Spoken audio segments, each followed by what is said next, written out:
Okay, so in the film, we'll go from the meal, the celebration, family to raising a glass, to success, and then saying, if it all falls apart tomorrow, this moment of success can never be taken away from us. The very next day that happened. That moment of success was taken away from me, and I got sectioned. A lot of lies were told about me and got me sectioned, and now I'm ending up having to defend the right to have a relationship with my God. So I'm free. I did 28 days sections, right? Threatened with, the doctors wanted to keep me in for longer. Fortunately, my lovely wife and I managed to rebuild a relationship from that descent where she was involved in getting me sections.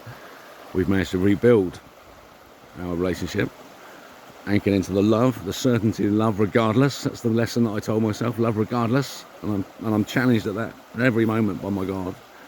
But I love him for it, because it shows how much I love my wife, and that we've got a happily ever after set up, right? So now all I seriously want in life is for my wife to be a success in her life, and to feel successful in her life, and for me to help to raise her up to do that.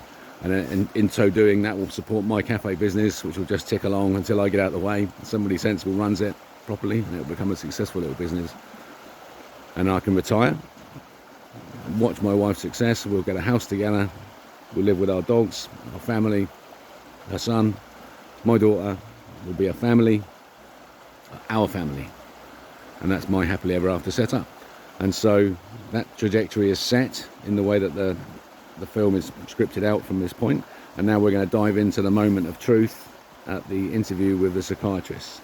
Because what's on trial here, make no mistake, is a man's right to have a relationship with his God as he sees fit, as he chooses.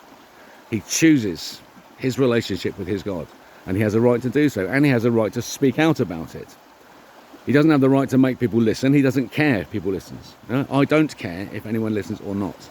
I just have the right to speak my truth. I have the duty of an engineer conferred on me by the Portland Cement Association's 1993 document. In there it says it's my responsibility to assess the suitability of the information in this document. That's a duty inferred on me in law. Right? And in law, I then have to investigate that document, and I find the theory is wanting, it's not there. What is it? It's Victor Levy 1906, his dissertation from physics. You put it back in, you rebuild the tables, and you see the negative mass moments which have been excised, demonstrating the dynamic strength of hydrogen binding energy, that water itself is alive. It buzzes with Planck's constant, and the planet is made of a big bubble of water. So it's micro and macro. There's cavitation at the boundary. The elastica is one side of the boundary. The cavitation on this side where we exist is infinite cavitation within limits. That's my right to have that thought and to build my relationship with my God on that information. It's my duty as an engineer. And so that's what's on trial.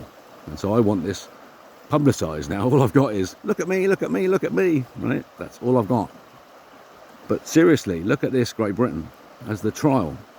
I want a Christian king. I want to live in a Christian kingdom. If Christ held the throne, if our king held the throne for Christ, this country would be a wonderful place to live. And it's going to be. I fucking insist it is. My daughter has the right to live in the country in which she was born, and to enjoy it and to love it as we loved it.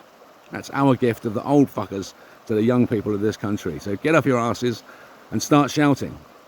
It's your right to have your relationship with your God. Claim it. Claim it now. In Christ's name. The future's begun.